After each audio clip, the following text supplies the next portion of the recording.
দিব্যত্রয়ীর চরণে পড়ি। দিব্যত্রয়ীর চরণে ভক্তিপূর্ণ প্রণাম জানিয়ে উপস্থিত ভক্ত এবং শ্রোতা বন্ধুকে যথাস্থানে যথাযোগ্য সম্মান ও শ্রদ্ধা জানিয়ে আজকে এই কথামৃত পাঠ শুরু করছি। দ্বিতীয় খণ্ড, পরিচ্ছদ সপ্তম, পৃষ্ঠা সংখ্যা 531 থেকে 534। তব কথামৃতম তপ্ত জীবনম কবিভীরিতং কল্পসাপহম শ্রবণমঙ্গলম শ্রীমদতং ভুবি গৃণান্তি যে হৃদা জনঃ।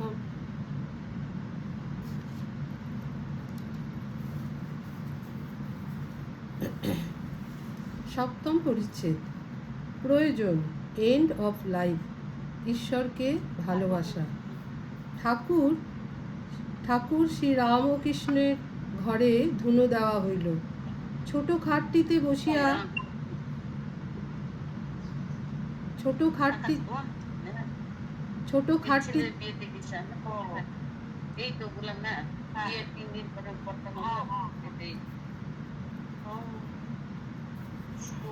দিদি আপনি মিউট করুন, মিউট করুন তপতি দিদি।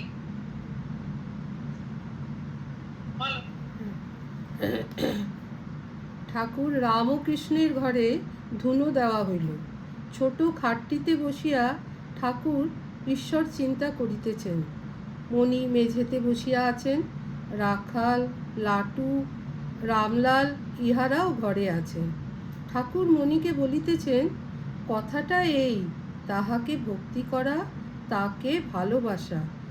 রামলালকে গাইতে বলিলেন। তিনি মধুর কণ্ঠে গাইতেছেন। ঠাকুর এক একটি গান ধরাইয়া দিতেছেন। ঠাকুর বলাতে রামলাল প্রথমে শ্রী গৌরাঙ্গের সন্ন্যাস গাহিতেছেন। কি দেখিলাম রে কেশব ভারতীর কুঠিরে, অপরূপ জ্যোতি শ্রী গৌরাঙ্গ মূরতি, দুনয়নে প্রেম বহে শত ধারে, গৌর মত্ত মতঙ্গের প্রায় প্রেমাবেশে নাচে গায়,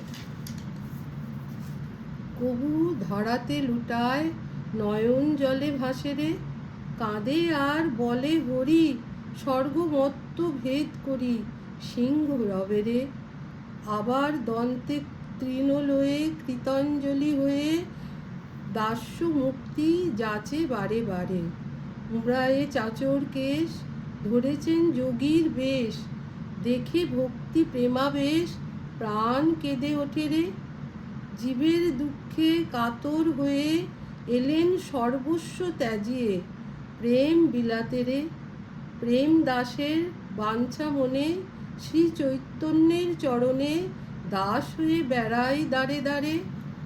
এখানে অর্থটা আমি বলছি, মোটামুটি আমি যেটুকু বুঝেছি সেটা ব্যাখ্যা করার চেষ্টা করছি। ঠাকুর সন্ধ্যের সময়, যেহেতু ধুনো দেওয়া হচ্ছে, সেটা সন্ধ্যেকাল, আর ঠাকুর ছোট খাটে ঠাকুরের যে ছোট খাট ছিল সেই খাটে ঠাকুর বসে আছেন, বসে ঈশ্বর চিন্তা করছেন। এবার ঠাকুরের ঈশ্বর চিন্তা মানে হচ্ছে মানে অক্ষয় স্বর্গীয় আনন্দ লোকে তিনি বিরাজ করছেন, এবং তিনি এইভাবে এবং বলছেন যে ঈশ্বরকে কি করতে হবে, ভক্তি করতে হবে এবং ভালোবাসতে হবে, এবং এই ভক্তি এবং ভালোবাসা করতে করতেই তবে ঈশ্বর লাভ হবে, এবং আমাদের জীবনের শেষের মূল উদ্দেশ্য বা লক্ষ্যই হলো ঈশ্বর লাভ। তো ঈশ্বর লাভ আমাদের কী করে হবে না, আন্তরিক সাধনা এবং সাধন ভজন করার মধ্যে দিয়েই আমাদের ঈশ্বর লাভ হবে। এবং ঈশ্বর যখন লাভ হবে, কিন্তু এই ঈশ্বর লাভ আমাদের কখন হবে সেটা আমরা কেউ জানি না। মা যখন কৃপা করবেন তখনই ঈশ্বর লাভ হবে, সেটা কখন, কার জন্যে, কিভাবে আসবে সেটাও আমরা কেউ জানি না। কিন্তু ঈশ্বর যখন লাভ হবে তখন এই যে আমরা বাহ্যিক যে সমস্ত জিনিসগুলো, বাহ্যিক জিনিসগুলো যেগুলো করি আমরা, পুজো অর্চনা জপ তপ, সেগুলো আমাদের আর তখন আর দরকার পড়বে না, প্রয়োজন পড়বে না। কারণ কি, সন্ধ্যা লয় হয় গায়ত্রীতে, আর গায়ত্রী লয় হয় ওঙ্কারে। তখন শুধু হরি নাম বা যে নামে আমরা ঈশ্বরকে ডাকবো, সেই নামেই তিনি আমাদের ধরা দেবেন। হ্যাঁ, এটাই হচ্ছে বলতে চাইছে। তবে আমাদের খুব আন্তরিকভাবে সাধনা করতে হবে। তারপরে এখানে আসি, এরপর হচ্ছে ঠাকুর কি করলেন, ঠাকুর রামলালকে বললেন, যারা তার সামনেই বসেছিল রামলাল, সেই রামলালকে বললেন যে গান গাওয়ার জন্য বললেন। এবং রামলাল খুব মধুর কণ্ঠে তখন গান গাইতে শুরু করলেন। এখানে বলি, ঠাকুর কিন্তু নিজেও খুব সুন্দর গান গাইতে পারতেন এবং তার কণ্ঠও ছিল খুব সুমধুর। তিনি নাচতেও পারতেন এবং তিনি খুব ভালো নাটকও করতে পারতেন। এইভাবে তিনি সদাই মানে আনন্দে থাকতেন এবং নিজেও ভীষণ মানে রসে রসস্থ হয়ে থাকতেন এবং তার চারপাশে যারা থাকতো তাদেরকেও তিনি সেইভাবেই আনন্দে রাখতেন। তিনিও নিজেও হাসতেন, অন্যকেও হাসাতেন। কারণ এইটা আমরা শুনতে পাই, মানে এই কথামৃতে আমরা অনেকবার দেখি যে সবাই মিলে হাসছে, ঠাকুরের কথা শুনে সবাই মিলে হাসছে, এই কথাটা অনেকবার আমরা জানতে মানে পাই আর কি। তো সেই ঠাকুর আনন্দে থাকতে থাকতে রামলালকে একটার পর একটা গান গাওয়ার জন্য বলছেন। তো ঠাকুরের বলাতে রামলাল প্রথমে শ্রী গৌরাঙ্গের সন্ন্যাস গাইতে আরম্ভ করলেন। কি দেখিলাম রে কেশব ভারতীর কুঠিরে। কেশব ভারতীর কুঠিরে কি দেখলেন? অপরূপ জ্যোতি শ্রী গৌরাঙ্গ মূরতি, দুনয়নে প্রেম বহে শতধারে। গৌর মত্ত মতঙ্গের প্রায় প্রেমাবেশে নাচে গায়। তিনি কি দেখলেন? কেশব ভারতীর কুঠিরে দেখলেন যে কেশব ভারতীর কুঠিতে দেখলেন যে গৌরাঙ্গ, শ্রী গৌরাঙ্গ অপূর্ব জ্যোতি, তার মানে তার রূপের অপরূপ রূপ মাধুর্য দেখলেন। গৌরাঙ্গের অপরূপ রূপ মাধুর্য দেখলেন, সর্বাঙ্গ থেকে যেন জ্যোতি বিচ্ছুরিত হচ্ছে। এবং তিনি তো প্রেম আর জ্ঞানের জীবন্ত প্রতিমূর্তি ছিলেন গৌরাঙ্গ, এসেছিলেন গৌরাঙ্গ অবতার। তো তিনি যেন মত্ত হাতির মতো প্রেমাবেশে একেবারে নাচ গান করছেন, আর দু চোখ দিয়ে প্রেমের অশ্রু ঝরে পড়ছে, প্রেমাশ্রু ঝরে পড়ছে। আর তার হরিনামে এত জোর, এত যেন মনে হচ্ছে সিংহের গর্জন যেন স্বর্গমত্ত পাতাল ভেদ করে আসছে। তার এই সঙ্গে তার দাস্যভাব থেকে তিনি মুক্তি পাওয়ার জন্য করজোড়ে মুক্তি চাইছেন, করজোড়ে।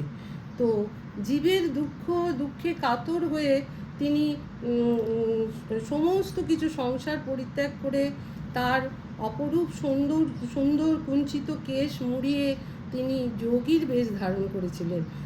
এবং তিনি কি করেছিলেন? জাতি ধর্ম নির্বিশেষে প্রেম বিলোতে এসেছিলেন। তো এই দেখে আর তার হরিনাম করতে করতে তার মানে অবিরত অশ্রু বয়ে যাচ্ছিল। সে ভক্ত প্রেমদাস তার এই আবেগ ঘন অবস্থা দেখে একদম আকুল হয়ে গিয়ে তিনিও চাইলেন যে চৈতন্য চরণে তিনি চৈতন্য চরণ মানে তার চৈতন্য চরণের দাস হয়ে থাকতে চাইলেন। এইবার কি বলছেন? রামলাল পরে গাইলেন, শচী কেঁদে বলছেন, নিমাই কেমন করে তোকে ছেড়ে থাকবো। মা যেরকম শচী মাতা, নিমাইয়ের মা, সে যেরকম মা সন্তানের জন্য আকুল হয়, এই মাও সেই রকমই আকুল হয়ে বলছে যে নিমাই তুই তো চলে যাচ্ছিস সর্বস্ব ত্যাগ করে, কিন্তু আমি কি করে থাকবো তোকে ছেড়ে, এটাই বলছেন। ঠাকুর বলিলেন, সেই গানটা গাতো, আমি মুক্তি দিতে কাতর নই। রাধার দেখা কি পায় সকলে, রাধার প্রেম কি পায় সকলে, অতি দুর্লভ ধন, না করলে আরাধন, সাধন বিনে সে ধন, এ ধনে কি মিলে। তারপরে এরপরে যে অন্য গান তিনি গাইতে বললেন সেটা হচ্ছে যে রাধার যে প্রেম তাকে বলা হয় ঐশ্বরীয় প্রেম এবং সর্বশ্রেষ্ঠ প্রেম। আমরা তো সবসময় হা কৃষ্ণ করি, কিন্তু আহ, রাধা রাধা বিনা কৃষ্ণ আধা। রাধা যদি না থাকে তাহলে কৃষ্ণ কিন্তু অর্ধেক, অসম্পূর্ণ। রাধাই হচ্ছে কৃষ্ণের শক্তি। তো রাধাকে পাওয়া অত সহজ কথা নয় এবং তার জন্য কঠোর আরাধনা করতে হয়। করেও রাধাকে অনেক সময় লাভ করা যায় না। হ্যাঁ, তার জন্য মানে অন্যরকম সাধনা করতে হয়। যেমন সর্বজীবকুল বা প্রাণীকুলের আরাধ্য কৃষ্ণ রাধার প্রেমে কিন্তু বশীভূত হয়েছিলেন। আমাদের যে আরাধ্য দেবতা কৃষ্ণ, সেই কৃষ্ণকে আমরা হায় হায় করে খুঁজে মরি, ডাকি। হ্যাঁ, সেই কৃষ্ণ কিন্তু রাধার প্রেমে বশীভূত হয়েছিলেন। সুতরাং রাধা তো আর শেষ যে সে নয়, সে সত্যিকারেরই দুর্লভ। আচ্ছা, রাধা কৃষ্ণের প্রতি এবার দুর্লভ। এবার রাধার কৃষ্ণের প্রতি যে প্রেম বা প্রেমের যে আবেগ বা আকুলতা, সেইটা অনুভব করার জন্য হৃদয়ে কৃষ্ণ এবং বহিরাঙ্গে রাধা এই রূপ ধরে শ্রী চৈতন্য অবতীর্ণ হয়েছিলেন। আচ্ছা, এরপরে বলছে যে তুলা রাশিতে তিথি অমাবস্যা, সাতী নক্ষত্রে যে বাড়ি বরিশে, অন্য অন্য মাসে সে বাড়ি বরিশিবে, সে বাড়ি কি বরিশিবে বরিশার জলে। তা বলছে এটা একটা বিশেষ যোগের কথা বলছে।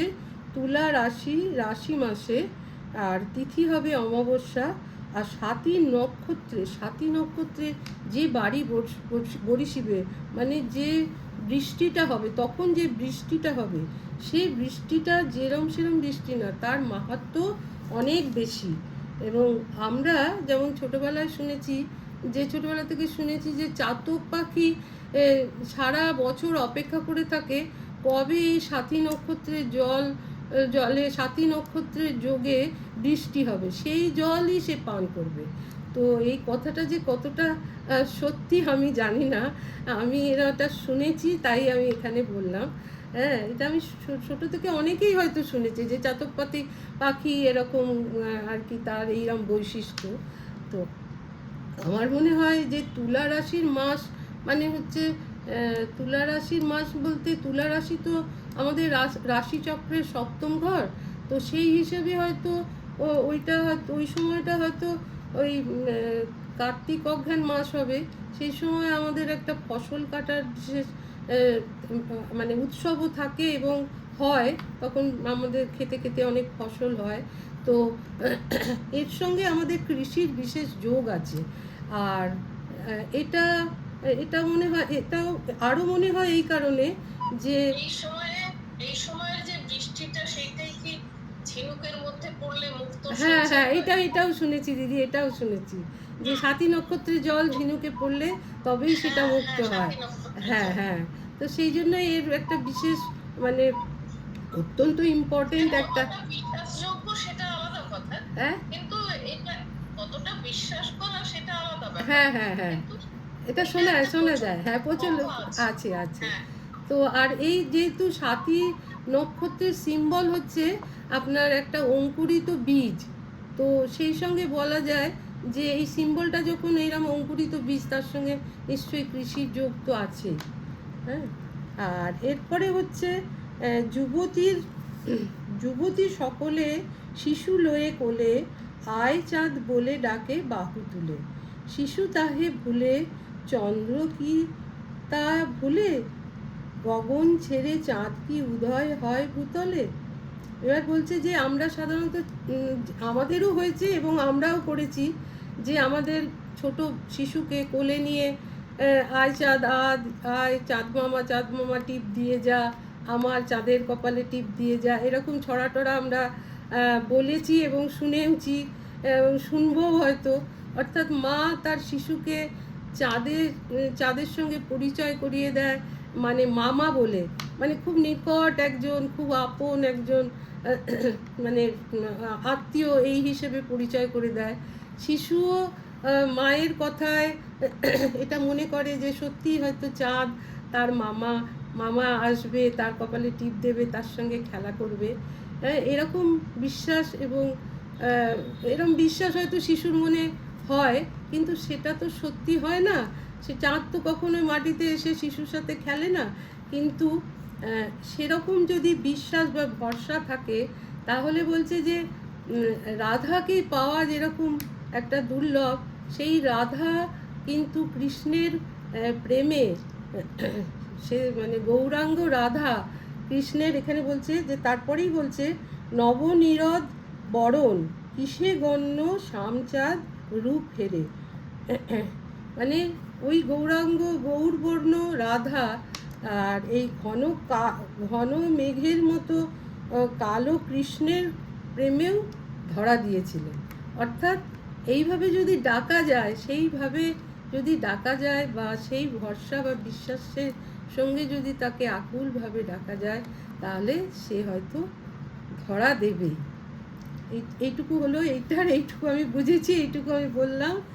এরপরে ঠাকুর রামলালকে আবার বলিতেছেন, সেই গানটি গা গৌর নিতাই তোমরা দুভাই। রামলালের সঙ্গে ঠাকুরও যোগ দিয়েছেন, যোগ দিতেছেন। গৌর নিতাই তোমরা দুভাই, পরম দয়াল হে প্রভু, আমি তাই শুনে এসেছি হে নাথ। গৌর নিতাই এনারা দুই ভাই এবং পরম দয়াল করুণাময়। এদের কথা শুনে, মানে এনারা যে দুই ভাই এটা সকলেই শুনেছে, এটা প্রচলিত শোনা কথা। আমি এটা সত্যি কথাই আর কি। আমি গেছিলাম কাশীপুরে, আমার করে দিলেন কাশী বিশ্বেশ্বরে, ও সে পরম ব্রহ্ম শচীর ঘরে, আমি চিনেছি হি পরম ব্রহ্ম। মানে উনি গেছিলেন কাশীপুরে গেছিলেন, এবং কাশী বিশ্বেশ্বর তাকে জানিয়েছেন যে পরম ব্রহ্ম শচীর ঘরে জন্ম নিয়েছে, এবং পরম ব্রহ্ম সে গৌরাঙ্গ শচীর ঘরে অবতার গৌরাঙ্গ, তিনি শচীর ঘরে জন্ম নিয়েছেন। আমি গিয়েছিলাম অনেক ঠাই, কিন্তু এমন দয়াল দেখি নাই। অনেক জায়গায় যাওয়া হয়েছে, কিন্তু এমন দয়াল, এমন করুণাময় কোথাও দেখেননি। তো বলছেন তোমার মতো, এমন মানে গৌরাঙ্গকেই বলছে যে এমন দয়াল, এমন করুণাময়, এমন প্রেমের ঠাকুর আমি কোথাও দেখি নাই। তোমরা ব্রজে ছিলে কানাই বলাই, এখন নদে এসে হলে গৌর নিতাই। যখন ব্রজে ছিলে তখন তোমরা কানাই বলাই হিসেবে ছিলে, এবং এখন নদে যে নদিয়ায় এসেছো, তোমরা গৌর নিতাই হিসেবে এসেছো। সেই রূপ লুকিয়ে তোমরা এখন গৌর নিতাই বেশ ধরে এসেছো। ব্রজের খেলা ছিল দৌড়াদৌড়ি, এখন নদের খেলা ধুলায় গড়াগড়ি। ব্রজের খেলা ছোট বালক তারা দৌড়াদৌড়ি করে খেলা করে, আর নদের খেলা হচ্ছে ধুলায় গড়াগড়ি। ধুলায় গড়াগড়ি কেন?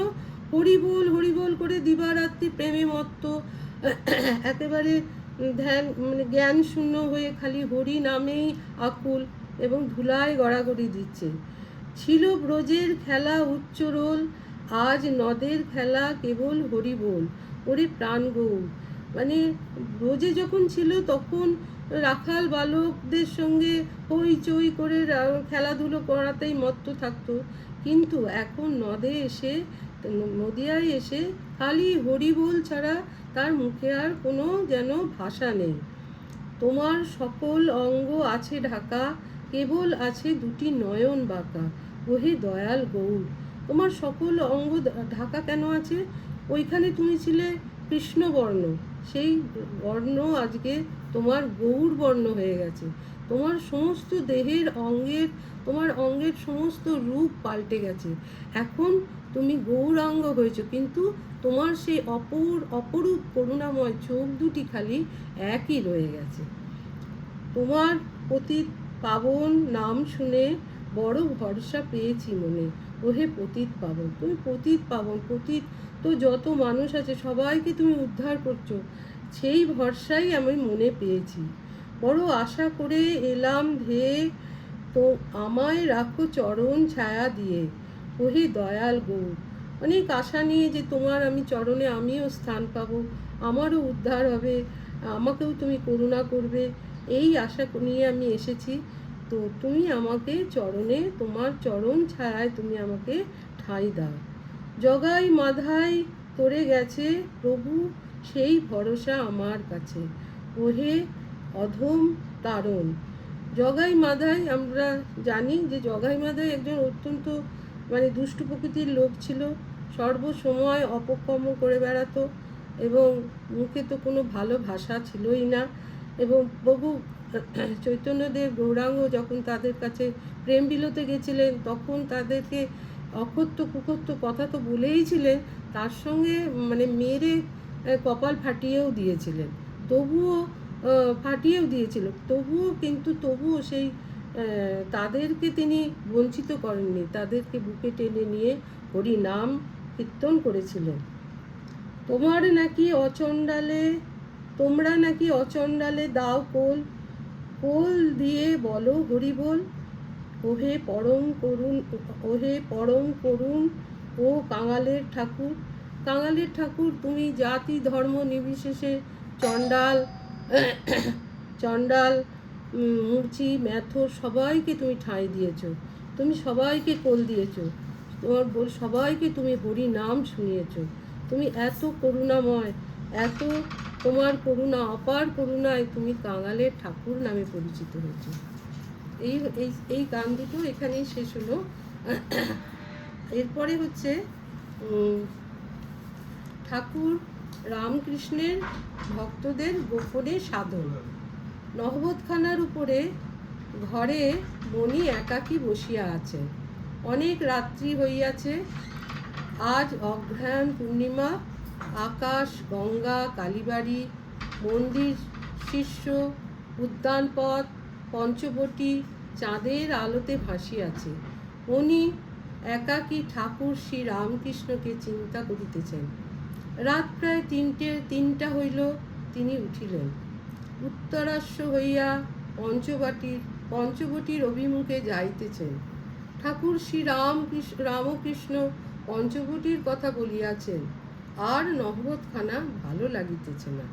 তিনি পঞ্চবটির ঘরে থাকিবেন স্থির করিলেন। চতুর্দিক নীরব। রাত 11টার সময় জোয়ার আসিয়াছে, একবার জলের শব্দ শোনা যাইতেছে। তিনি পঞ্চবটির দিকে অগ্রসর হইতেছেন।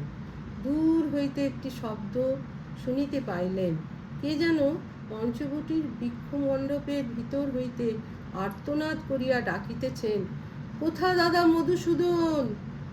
আজ পূর্ণিমা। চতুর্দিকে বটবৃক্ষের শাখা পোশাকার মধ্য দিয়ে চাঁদের আলো ফাটিয়া পড়িতেছে। আরও অগ্রসর হইলেন। একটু দূর হইতে দেখিলেন পঞ্চবটির মধ্যে ঠাকুরের একটি ভক্ত বসিয়া আছেন। তিনি নির্জনে একাকী ডাকিতেছেন, কোথা দাদা মধুসূদন? উনি নিঃশব্দে দেখিতেছেন। পাঠ এই পর্যন্ত। তো এইখানে বলার হচ্ছে কি যে ঠাকুরের অনেক ভক্তরা গোপনে নির্জনে বনে গোপনে সাধনা করতেন। এবং সেদিনকে মাস্টারমশাই নহবতখানায় থাকবেন বলে নিজেই এটাকে চয়েস করেছিলেন যে আমি নহবতখানায় থাকবো। ঠাকুর তাকে বলেছিলেন যে তার রাত্রি যাপন দক্ষিণেশ্বরে ছিল এবং নিজেই ঠিক করেছিলেন যে আমি আজকে নহবতখানার ঘরে থাকবো। কিন্তু ঠাকুর বলেছেন নহবতখানার ঘরে থাকবে কেন, পঞ্চবটির ঘরে থাকতে, কারণ ওখানে অনেক হরিনাম টরিনাম রয়েছে, ওখানে থাকার জন্য। কিন্তু যেহেতু মাস্টারমশাই নহবতখানায় থাকতে চেয়েছেন, নহবতখানার ঘরে থাকতে চেয়েছেন, সেই কারণে তাকে নহবতখানার ঘরেই ব্যবস্থা করা হয়েছিল। কিন্তু মাস্টারমশাইয়ের ঠাকুরের প্রতি এত অবিচল ভক্তি, যেহেতু ঠাকুর বলেছেন পঞ্চবটির ঘরটায় থাকতে, সেই কারণে তার আর নহবতখানার ঘরটা পছন্দ হচ্ছিল না, মানে থাকতে পারছিলেন না। তিনি প্রকৃতিপ্রেমী, তিনি সমস্ত, সেদিন পূর্ণিমা ছিল, অগ্রহায়ণ পূর্ণিমা, তিনি চারিদিকের সৌন্দর্য, মানে অপরূপ সৌন্দর্য, চাঁদের আলো, মানে বনানী, আকাশ, গঙ্গা সবই ছিল, কিন্তু তবুও মাস্টারমশাই ভালো লাগছিল না। তিনি ঠিক করলেন যে পঞ্চবটির ঘরটাতেই থাকবেন, এবং সেখানে যেতে গিয়ে তিনি দেখলেন যে ঠাকুরের আরেক ভক্ত সে ব্যাকুল হয়ে দাদা মধুসূদনকে ডাকছে। টাইম হয়ে গেছে দিদি, হ্যাঁ, এবার আকুল হয়ে, দাদা মধুসূদন তুমি কোথায়, দাদা মধুসূদন তুমি কোথায়, এইরকমভাবে আর্তনাদ করে যেন চিৎকার করে ডাকছে। তো সেটা তিনি নীরবে শুনলেন। এই হচ্ছে আজকের পাঠের। কিন্তু এই জায়গাটা এমন কিছু মানে বলার নেই, তবুও আমার মানে পাঠ শেষ করার আগে একটাই প্রার্থনা, যে আমরাও যেন, আমাদেরও যেন এরকম একটা দিন আসে যেদিন আমাদের মানে হৃদয়ে মানে ঘনীভূত আনন্দ থেকে মানে অঝোর ধারায় অশ্রু ঝরে পড়ে ঠাকুরের জন্য, এবং আমাদের শুধু তার নাম শুনেই আমাদের মনে যেন পুলক জাগে, আমরা যেন এই পথে এগিয়ে যেতে পারি। জয় ঠাকুর, জয় মা, জয় স্বামীজি, সকলকে প্রণাম। ওম নিরঞ্জনম নিত্যমনন্তরূপম ভক্তানুকম্পাতিলবিগ্রহম বৈ ঈশাবতারম পরমেশ্বরমিত্যম তম রামকৃষ্ণম শিরসা নমামি।